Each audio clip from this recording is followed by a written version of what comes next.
活到100歲先知道，將青大椒上鑊煮一煮，作用竟然咁犀利㗎，解決咗家家戶戶嘅煩惱。下面分享你一個古老嘅配方，你花10個億都買唔返嚟。呢個係我93歲嘅外婆偷偷分享俾我嘅配方，記得點讚收藏一下啦。喺廣東啊，用青大椒嚟煲湯係出咗名嘅去濕濕，但係好少人知道啊。加上呢個福建鹹橄欖，作用啊仲更加犀利啊！你諗都諗唔到啊！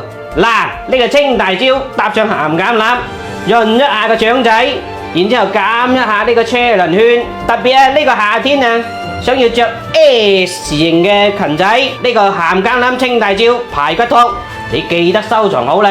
嚟睇下今日呢啖湯嘅主要食材先。首先準備咗1斤嘅龍骨、青大椒、3粒鹹橄欖。今日呢啖湯嘅靈魂所在呢，就係呢個福建鹹橄欖啦。我用嘅呢係呢種福建特產鹹橄欖啦。每次煲湯啊，拎出佢2-3粒就可以煲一個靚湯噶啦。一包1斤裝，哇，可以用成年咁耐噶啦。呢個鹹橄欖啊，最緊要呢，佢係可以中庸呢個青大椒嘅苦澀味，煲出嚟嘅湯啊，甘甘甜甜嘅，特別正啊！嚟開工開工！嗱，首先呢就要洗一洗呢個青大椒啦。青大椒啊，其實好污糟嘅，入邊啊有塵啊，有嗰啲污糟嘢，全部都黐喺度。將青大椒一個一個搣落嚟，每次煲湯呢，放佢4-5條就得噶啦。一匙羹食用鹽、澱粉，澱粉呢可以好好咁吸附呢個青大椒表面嘅污糟嘢。首先呢，將青大椒去頭去尾，然之後淨係用中間呢部分就得噶啦。朋友們，我將自己終身受益嘅養生食療小妙招，毫無保留咁分享俾大家，可唔可以辛苦大家幫手點個免費嘅小紅心，鼓勵同支持一下，萬分感謝。放入焯過水嘅龍骨、青大椒，洗乾淨，然後拍爆個鹹橄欖，咁樣拍爆啊，先至夠入味啊！放入去一齊煲，放入長江水，記得加多1碗長江水。然後扣蓋，大火煮緊，再轉細火煲佢40分鐘。嚟，夠鐘，睇下煲靚嘢先。哇！一開蓋啊，滿滿嘅橄欖香味，真係正啊！哇，好似個蓮藕湯咁啊，正啊！哇，OK，幾靚！正啊！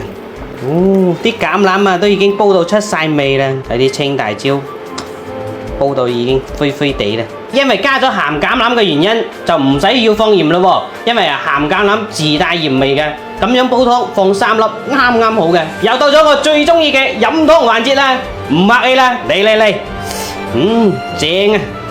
哇！記得啦，啲椒啊同埋椒皮都可以一齊食㗎。呢個都已經煲到出晒味，已經煲到脫晒皮啦，真係正。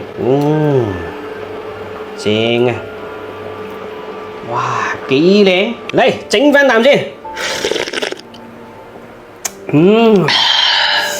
正啊！呢啖湯掂到。哇，飲入去嘅時候呢，鹹甘咁，呢個係第一個感覺。第2個層次啊，好似食甘蔗水咁。哇！佢有少少清甜，少少一個層。哇！呢種多層次嘅感覺真係正啊！整翻多2啖。正啊！真係嗰句話，好飲到啊，俾人哋捆幾巴掌啊，都唔捨得放手嘅靚湯啊！真係要試一試啊！試啲香蕉先。哇！煲到啲香蕉，哇，幾正！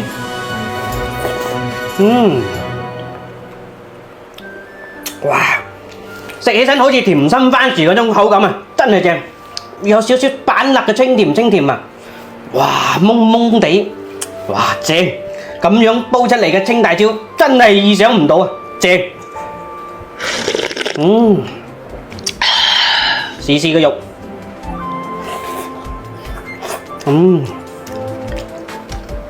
好香肉味啊，真係正！